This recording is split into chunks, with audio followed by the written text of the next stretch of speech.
I threw away the invitation after it sat on my desk for 4 weeks. My high school graduation party had been announced on cream cardstock with gold lettering custom made, probably $180. Mom handed them to me with the biggest smile I'd seen from her in years. We're inviting everyone, sweetheart. Aunt Patricia, Uncle Doug, the Hendersons from church, your dad's coworkers. This is such a big accomplishment. I should have known better. In our family, good things never lasted long enough to actually enjoy them. It started on a Tuesday, 10 days before graduation. I came home from my grocery store shift and found Mom at the kitchen table wearing that look, the one that says, "I'm about to deliver terrible news, but I need you to believe it's reasonable." "Claire. Honey. We need to talk about the party." My stomach dropped. "Your sister has been feeling really left out. She thinks everyone's making too big a deal out of your graduation. Your father and I agree." "Mom. Amber is 16. She's in 10th grade. What does my graduation have to do with her? She's been crying every night because she feels invisible. We think it would be better to postpone. A quiet family dinner instead. Just the 5 of us. You want to cancel my graduation party because Amber's feelings are hurt that people are congratulating me. We're not canceling. We're postponing." "For when?" She hesitated just long enough for me to understand the answer. "After Amber graduates. 2 years from now." Dad walked in. Tie loosened. Mom filled him in. He rubbed his forehead and said, "We already decided, Claire. Amber needs to feel valued too. By taking something away from me? You're 19. You're an adult. Sometimes we make sacrifices for family." Sacrifices for family. The irony was suffocating. I had spent my entire childhood invisible, while Amber golden and charming could do no wrong. When she had meltdowns at 13, that was expressing herself. When I did, I needed to work on my emotional regulation. Amber made honor roll once and Dad took her to Disneyland. I'd been on honor roll every semester since 5th grade. The most I ever got was, "That's nice, honey." While he scrolled his phone. She wanted dance classes. Done. A laptop. Done. A $350 guitar, 2 lessons, and abandoned. I bought my own beat-up Honda Civic at 17 and paid every bill myself. I applied to 12 colleges. Got into 8. Earned a partial scholarship through my own GPA and test scores. I had done everything right. And now they wanted to cancel the one celebration meant for me, because my sister couldn't handle 4 hours of not being the center of attention. "Fine," I said.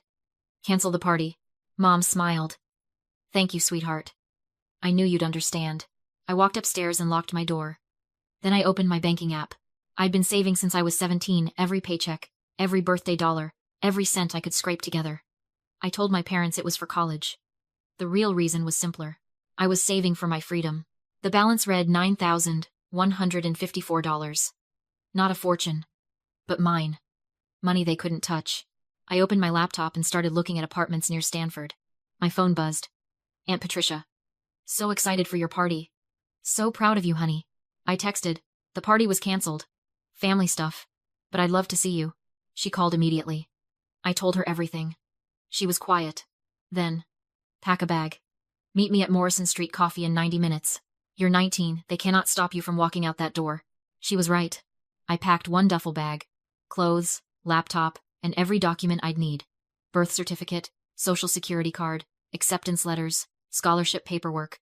When I came downstairs, Mom was at the stove. Garlic and tomatoes, her famous sauce. Dad was on the couch. Amber's door was closed. "Claire." Mom appeared with a wooden spoon. "Where are you going?" "I'm leaving. I'll get the rest of my things later." Dad stood up. "You are not going anywhere. I'm 19. I can go wherever I want." "Claire Reynolds, put that bag down right now." That sharp edge in her voice used to make me flinch. "It didn't work anymore. You made your decision when you canceled my party. I'm making mine." Amber appeared at the top of the stairs. Dad said, "Your sister is throwing a tantrum. I'm done being the backup child. I'm done being disposable. If you walk out that door," Dad said, "don't bother coming back." I looked at him, face red, jaw tight. The posture of a man convinced he was the victim. "Okay," I said, and left. My hands shook so hard I had to pull over twice before reaching the coffee shop. Aunt Patricia was already there, corner table, 2 coffees, quiet fury on her face. "You did the right thing," she said. I burst into tears. That summer. She told me things I'd never known. My grandmother had played favorites too. Mom was the golden child. Aunt Patricia the invisible one. The cycle had simply continued. Amber became Mom. I became Aunt Patricia. "Do you think she'll ever understand what she did?" I asked. Some people are too wrapped up in their own story to see the damage they've caused. My mother died still believing she'd been fair to both of us. Yours probably will too. How did you stop being angry? Who says I stopped? I just built a life so full that my anger became a footnote instead of the headline. In August, I moved to California. Stanford was everything I'd imagined. My roommate Sophie was sharp, funny, and never made me feel like too much. For the first time in my life, I felt like I belonged exactly where I was. In October, Mom sent a care package. Homemade cookies, a Stanford sweatshirt, and a framed family photo from 6 years ago. All 5 of us at the beach. I was 14. Still hoping things would get better. You can grieve the family you wished you had, Sophie said, while still protecting yourself from the one you actually have. I ate the cookies, tucked the photo in a drawer. 7 months in, I applied for a research position in the psychology department almost exclusively reserved for upperclassmen. My advisor called it a long shot. I got it. The professor said my essay, which drew on personal experience with early family dynamics, genuinely impressed her. Living through something, it turns out, is its own form of expertise. I posted about it on social media. 67 comments poured in. My English teacher wrote, "I always believed you were destined for great things, Claire. Watching you thrive is one of the best things I've seen in years. Not one like from my family." Amber had organized a group chat to coordinate ignoring the post. 3 days later, Mom called, voice too warm, too cheerful. "I saw your research post. Very impressive. Would you come home for spring break? Everyone would love to hear about your work. Everyone." Now that I had something worth showcasing, I was invited back to be displayed. "I'll think about it," I said, and hung up. Spring break. I went to Mexico with Sophie and 2 friends instead. White sand, live music, dancing until our feet gave out. On the 3rd night, we talked about the future. "I want to open my own practice someday," I said. "Help kids who grew up the way I did." Sophie raised her glass. "To Dr. Claire Reynolds, destroyer of toxic family systems." The real explosion came in April. I was invited to present at an undergraduate symposium. Stanford's official account shared the announcement. Our hometown newspaper ran a piece, "Local graduate making waves at Stanford." Suddenly, everyone back home was proud of me. Then Amber called. "Don't you think you're just so special?" she said, voice shaking. "I'm just the other daughter." I even went to Aunt Patricia's house to explain. "What did Aunt Patricia say?" A pause.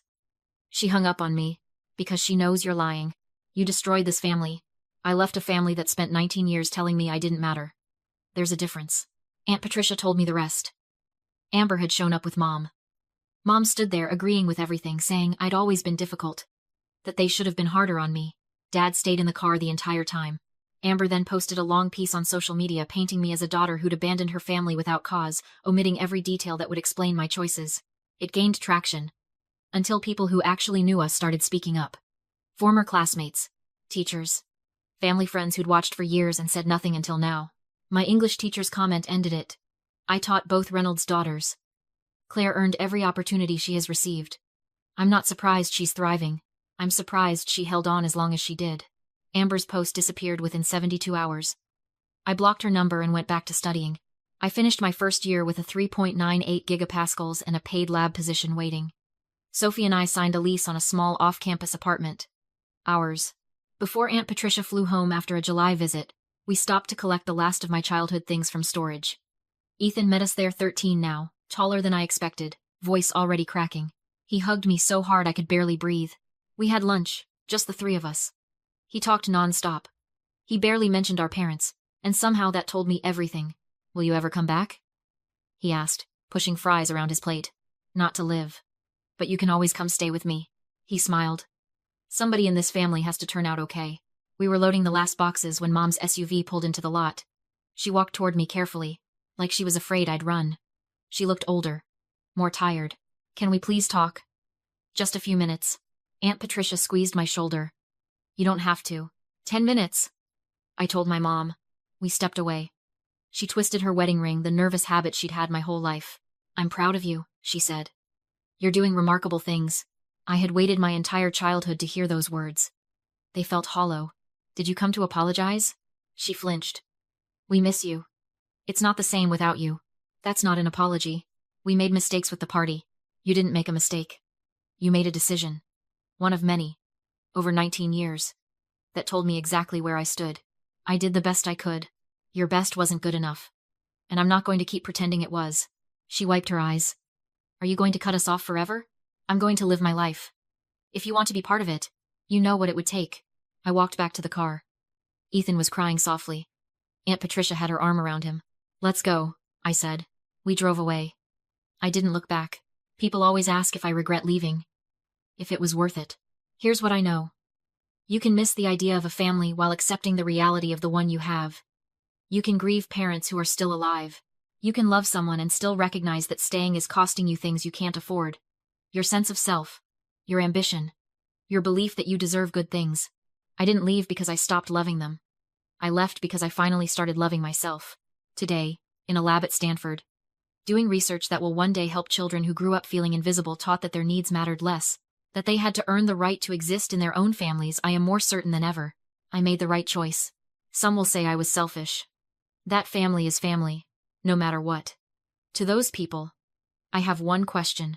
What kind of love requires you to disappear in order to keep the peace? That's not love. That's a performance. And I was done performing. I am Claire Reynolds. 20 years old. Researcher at Stanford. GPA 3.98. A future in developmental psychology. A life that is entirely, completely, beautifully my own. The graduation party they canceled? I don't need it anymore. If this story resonated with you, drop a comment below. You are not alone, and your story matters.